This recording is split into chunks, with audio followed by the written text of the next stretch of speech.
মুভির শুরুতে আমরা দেখি একজন জাপানি লোক খুব রঙিন পায়জামা পরে একটি সাদা ফাঁকা ঘরে ঘুম থেকে জেগে ওঠে। ঘরটিতে কোনো দরজা নেই, কোনো জানলা নেই, এমনকি ছাদও চোখে পড়ে না। দেয়ালের কাছে গিয়ে ভালো করে তাকাতেই সে দেখে দেয়াল থেকে অদ্ভুত একটা জিনিস বেরিয়ে আছে, পুরুষাঙ্গের মতো দেখতে। কৌতূহলবশত সে সেটাকে দু একবার খোঁচা দেয়, তারপর মাথার দিকটা চাপ দেয়। সঙ্গে সঙ্গে মেঝে আর দেয়াল থেকে শত শত হাসি খুশি ছোট এঞ্জেল বেরিয়ে আসে। তারা মাত্র কয়েক সেকেন্ড থাকে, তারপর আবার যেদিক থেকে এসেছে সেদিকেই ফিরে যায়। কিন্তু যাওয়ার আগে তারা একটা জিনিস রেখে যায়। এখন ঘরের দেয়াল আর মেঝে জুড়ে এমন অনেক পুরুষাঙ্গের মতো অংশ বেরিয়ে আছে। এই ধাপটাকেই বলা হয় শেখার ধাপ। অদ্ভুত আকৃতির সেই সুইচ ছোঁয়া আঙুলটা শুকে দেখতেই লোকটা ভয়ে চিৎকার করে ওঠে।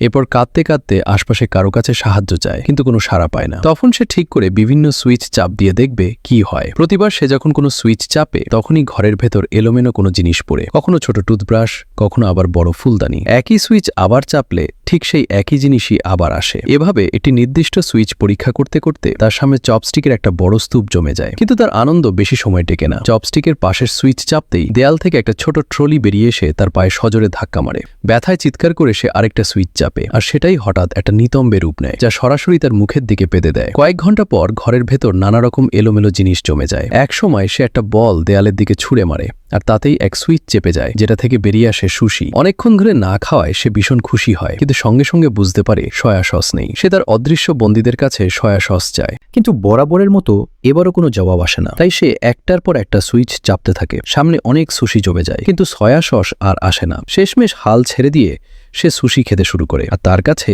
সেগুলো ভীষণ সুস্বাদু মনে হয়। শেষ টুকরোটা খাওয়ার পর সে আবার সুশির জন্য সুইচ চাপে, আর ঠিক তখনই হঠাৎ একটি সয়া সসের বোতল বেরিয়ে আসে। এত দেরিতে আসায় সে রেগে গিয়ে বোতলটা সরিয়ে ফেলে। এরপর সে আরেকটা সুইচ চাপে আর পেয়ে যায় পুরনো স্টাইলে 3D চশমা। চশমা পরে সে দেখতে পায় একটি ছোট এঞ্জেল তার সেই অংশের দিকে ইশারা করছে।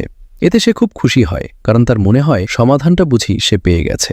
কিন্তু সেই নির্দিষ্ট সুইচ চাপতেই দেখা যায় উল্টো ঘটনা। একটি কাউন্টডাউন শুরু হয়, আর ওপর থেকে একটি বিশাল নিতম্ব নেমে এসে তার ওপর পাদ মারে। কয়েক ঘন্টা পর সে 5টি মাঙ্গা ভলিউম পড়ে ফেলেছে, যেগুলো তার খুবই মজাদার মনে হয়েছে।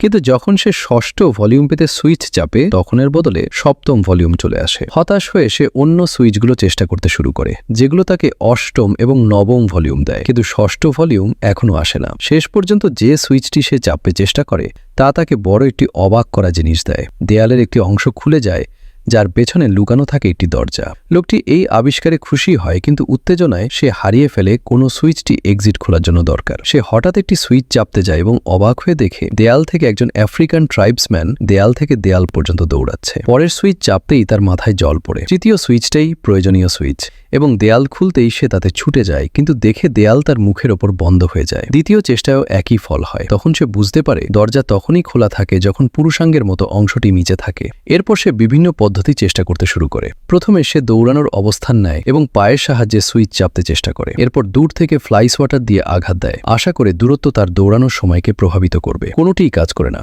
জাম্পিং রশি দিয়ে টানলেও বা পাখা থেকে আসা বাতাস দিয়ে আঘাত করলেও ফল হয় না। পরের পরিকল্পনায় সে ট্রলির উপর উঠে সুইচ চাপার পর সেটি ঠেলে দেওয়ার চেষ্টা করে, কিন্তু কয়েকবার চেষ্টা করার পর সে মেনে নেয় এটি সে নিয়ন্ত্রণ করতে পারছে না। যা দরকার তা হলো সুইচের মাথার অংশকে নিচে ধরে রাখার উপায় খুঁজে বের করা। সে সুইচের উপরে একটি বড় ফুলদানি রাখে, কিন্তু সুইচ আবার উঠে যায়। তখন সে সিদ্ধান্তে পৌঁছায় ফুলদানিটিকে ভারী করতে হবে। প্রথমে সে পানি সুইচ চেষ্টা করে, কিন্তু কোনো কাজ হয় না। যতই চেষ্টা করুক, পানি অন্যদিকে সরানোর সবই তার ওপর পড়ে। পরের চেষ্টা ফুলদানির সুশি দিয়ে পূর্ণ করা, কিন্তু এটি এত ভারী হয়ে যায় যে সে তুলতেও পারে না। ফুলদানের গলা এতটা সংকীর্ণ যে তার হাতও ঢুকতে পারে না। তাই তার আর কোনো উপায় থাকে না, শুধু চপস্টিক ব্যবহার করে সুশির টুকরা টুকরা সরাতে হয়। কিছুক্ষণ পর যথেষ্ট সুশি সরানোর পর সে ফুলদানিটি খানিকটা তুলতে সক্ষম হয়। এরপর সে ঠিক সেই কাজটি করে এবং ফুলদানিটিকে সুইচের কাছে নিয়ে যায়। সেখানে এসে সে আবার ভুলে যায় কোন সুইচটি ছিল। যখন সে একটি সুইচ চাপতে চেষ্টা করে, তখন আফ্রিকান ট্রাইবসম্যান বেরিয়ে আসে এবং দুর্ঘটনায় ফুলদানের নিচের অংশে ধাক্কা দেয়, ফলে তা ফেটে যায়। এতে লোকটির মাথা ঘুরে যায়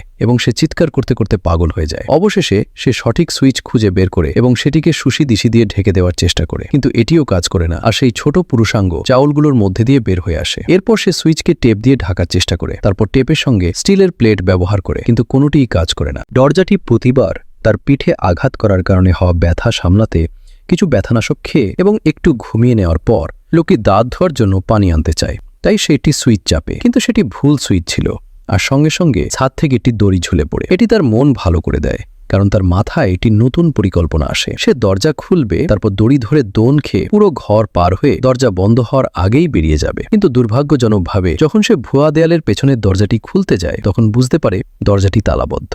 সে তাড়াতাড়ি ঘরে ফিরে আসে দরজা বন্ধ হওয়ার আগেই, যদিও বের হওয়ার সময় দরজাটি আবারও তাকে আঘাত করে। হতাশ হয়ে সে দেয়ালে লাথি মারে, আর তাতেই একটি সুইচ সক্রিয় হয়ে যায় এবং ঘরের মাঝখানে ভাসতে থাকা একটি চাবি দেখা যায়। কিন্তু দরজার মতোই সুইচের মাথা আবার উঠে গেলে চাবিটিও অদৃশ্য হয়ে যায়। তাই লোকটিকে এমন উপায় খুঁজতে হয় যাতে একসঙ্গে চাবিটা ঘরে থাকে এবং দরজাটাও খোলা থাকে। কিন্তু তার আগে তাকে আবার সেই সুইচটি খুঁজে বের করতে হয়, কারণ সে একটু আগেই বিভ্রান্ত হয়ে সেটি হারিয়ে ফেলেছিল। সে আন্দাজ করে দেয়ালে লাথি মারার সময় তার পা প্রায় কোথায় লেগেছিল সেই জায়গা দেখে একটি সুইচ চাপে, কিন্তু সেখান থেকে বেরিয়ে আসে একটি কুকুর যা তাকে দেখে জোরে জোরে ঘেউ ঘেউ করতে থাকে। পরের সুইচেও একই ঘটনা ঘটে। সৌভাগ্যক্রমে তৃতীয় চেষ্টায় সে ঠিক সুইচটি খুঁজে পায়। সেই সুইচের দিকে ইশারা করা একটি হাতের দিকে চোখ রেখে লোকটি পেছনে হাঁটে এবং মেঝে থেকে একটি সুশির টুকরা তুলে নেয়। সে সেটি দিয়ে দেয়ালে চিহ্ন দেয় যাতে সুইচটি ভুলে না যায়। কিন্তু যখন সে আবার সুইচটি চাপে তখনও কুকুরটি বেরিয়ে আসে। এবার অবশ্য সে দ্রুত সঠিক সুইচটি খুঁজে পায় এবং নিজের পরিকল্পনা অনুযায়ী কাজ শুরু করে। সে আবার দড়িটি বের করে এবং দোল খেতে খেতে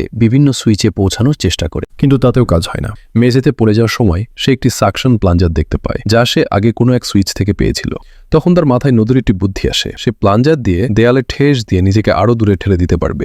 একবার ব্যর্থ হওয়ার পর পরিকল্পনাটি ঠিক মতো কাজ করে। দড়িতে দোল খাওয়া আর প্লাঞ্জার দিয়ে ঠেলা এই দুটো একসঙ্গে ব্যবহার করে সে চাবির সুইচ চাপে, চাবিটি ধরে দরজার সুইচ চাপে এবং দরজা বন্ধ হওয়ার আগেই সেখানে পৌঁছে যায়। এক মুহূর্ত দেরি না করে সে চাবিটি তালায় ঢুকিয়ে দ্রুত ঘোরায়, কিন্তু দরজা খুলতে গিয়ে সে ভয়ঙ্কর এক চমক পায়। দরজার ওপরে আরও একটি আলাদা তালা আছে যেটি খুলতে 3টি সংখ্যা দরকার। সে তাড়াহুড়ো করে বাইরে আসে আর দরজা বন্ধ হওয়ার সময় আবারও তার গায়ে লাগে। রাগে সে প্লাঞ্জারটি ঘরের উল্টো দেয়ালে ছুঁড়ে মারে। এতে আরেকটি সুইচ সক্রিয় হয় এবং আফ্রিকান ট্রাইবসম্যানটি বেরিয়ে আসে। লোকটি তাকে হেঁটে যেতে দেখেই হঠাৎ একটি বিষয় খেয়াল করে। তার কপালে 3টি সংখ্যা লেখা আছে। তখন সে বুঝে যায় এটাই সেই কোড যা দিয়ে তালাটি খুলতে হবে। দরজার ওপাশে সময় সীমিত থাকায় লোকটি দড়িতে দোল খাওয়া আর লাফানোর পুরো প্রক্রিয়াটি 3 বার করে, প্রতিটি সংখ্যার জন্য 1 বার করে। তৃতীয়বার সে সেখানে দাঁড়িয়েই দরজাটি খোলার চেষ্টা করে।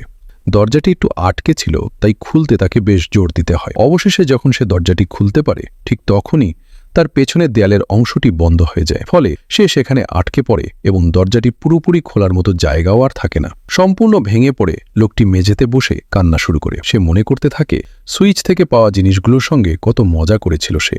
তখনও সে বন্দী ছিল, কিন্তু অন্তত চলাফেরার জায়গা আর বিনোদন ছিল। এখন সে বুঝতে পারে যা তার ছিল সে সময়ে সেটার কদর সে করেনি। হঠাৎ করেই সে বাম দিকে দেয়াল থেকে আসা একটুখানি বাতাসের ঝাপটা মুখে অনুভব করে। দেয়ালটা ছুঁতেই সে একটি ফাটন খুঁজে পায়। বুঝতে পারে এটা নকল দেয়াল। এক মুহূর্ত দেরি না করে সে প্যানেলটি ঠেলে খুলে দেয় এবং দৌড়ে বেরিয়ে যায়। অল্প সময়ের মধ্যেই সে সম্পূর্ণ অন্ধকারে ভাসতে থাকা এক রহস্যময় করিডোরে পৌঁছে যায়। তার মনে হয় সে যেন অনন্তকাল ধরে বেরোনোর পথের দিকে দৌড়াচ্ছে।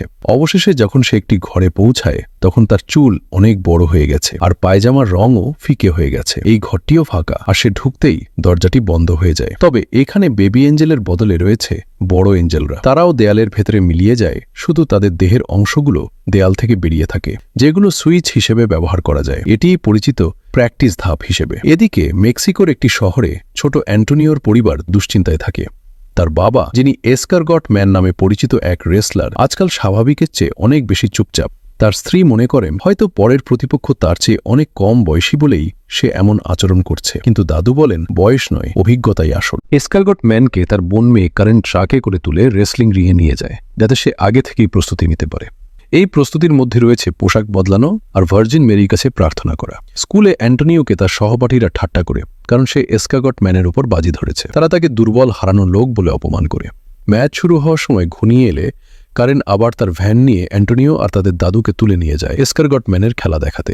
তবে কারেন সেখানে থাকে না। শো শুরু হওয়ার ঠিক আগো মুহূর্তে অ্যান্টোনিও আর তার দাদু কোনো মতে শেষ দিকের কিছু আসন খুঁজে নিয়ে বসে। রিংয়ে প্রথম যে দলটি প্রবেশ করে তারা হলো নর্দার্ন টাফ ওয়ান্স। তাদের সদস্য সুপার ড্যামন আর টেকিলা জো। এরপর কিজমিয়া লট নামে দল নিয়ে আসে এসকারগট ম্যান ও তার সঙ্গী সিলভার আইগল। শুরুতে সিলভার আইগল দারুণভাবে লড়াই শুরু করে, কিন্তু খুব দ্রুতই সে দুর্বল হয়ে পড়ে, কারণ নর্দার্ন টাফ ওয়ান্স একে একে নয়, দুজন মিলে তাকে আক্রমণ করে। তারা বারবার ইশারা করে এসকারগট ম্যানকে লড়াইয়ে নামতে বলে, কিন্তু সিলভার আইগল একটি চাল দিয়ে সুপার ড্যামন আর টেকিলা জোকে নিজেদের মধ্যে ধাক্কা লাগাতে বাধ্য না করা পর্যন্ত সে নামতে রাজি হয় না। এতে সিলভার আইগাল পালানোর সুযোগ পায়। এরপর এস্কার গটম্যানও দ্রুতই প্রতিপক্ষের কাছে কোণঠাসা হয়ে পড়ে। ঠিক তখনই যখন প্রতিপক্ষ তাকে চেয়ার দিয়ে মারতে যাচ্ছে, রহস্যময় ঘরের লোকটি একটি সদস্য সুইচ চাপ দেয়। এর ফলে জাদুর মতো করে এস্কার গটম্যানের ঘাড় লম্বা হয়ে যায় আর সে মাথার এক আঘাতেই দুই প্রতিপক্ষকে নকআউট করে দেয়। ঘরের ভেতরে তখন কিছুই ঘটে না। এতে লোকটির দৃষ্টি আকর্ষণ হয়, তাই সে একই সুইচ বারবার চাপতে থাকে। এর ফলেই এস্কার গটম্যান,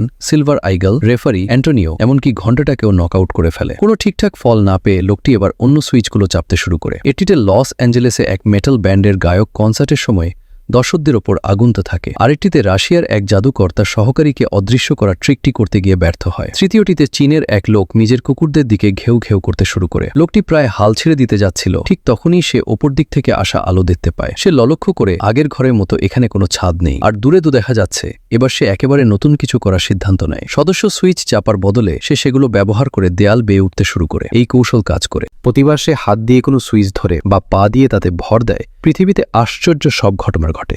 কোথাও ফুল ফোটে, কোথাও আবার একটি হাতি মারা যায়। যত ওপরে সে ওঠে, ঘটনাগুলো তত বেশি জটিল হয়ে ওঠে। শুরুতে শুধু প্রকৃতির ঘটনা থাকলেও পরে মানুষের জীবনও জড়িয়ে পড়ে। ছোট জিনিস যেমন টোস্টার থেকে শুরু করে বড় ঘটনা যেমন চাঁদে অবতরণ পর্যন্ত। চূড়ায় পৌঁছানোর সময় লোকটির চুল আর দাড়ি দুটোই অনেক লম্বা হয়ে যায়। এখন আর তাকে দেয়াল ধরে থাকতে হয় না, সে এঞ্জেলদের মতো ভেসে থাকতে পারে। আগের ঘরগুলোতে পাওয়া সব অভিজ্ঞতা কাজে লাগিয়ে সে নিজের ঈশ্বর সত্তাকে মেনে নেয় এবং আর এলোমেলোভাবে নয়, ইচ্ছাকৃতভাবেই মানবজাতির বড় বড় ঘটনাগুলো বেছে নিতে শুরু করে। সব শেষ হলে দেয়ালের বদলে তার চারপাশে শুধু পালকই পালক দেখা যায়। এরপর সে একটি উজ্জ্বল পোর্টালের ভেতর দিয়ে ঢুকে পড়ে, যা তাকে শেষ ঘরে নিয়ে যায়। এই ঘরের দেয়ালে পৃথিবীর মহাদেশগুলো আঁকা, আর মাঝখানে রয়েছে একটি বিশাল সদস্য সুইচ, যেটি লোকটি চাপ দিতে যাচ্ছে। এটিই পরিচিত ফিউচার ধাপ হিসেবে। আরও এমন ভিডিও দেখতে সাবস্ক্রাইব করুন এবং নোটিফিকেশন চালু রাখুন। দেখার জন্য ধন্যবাদ।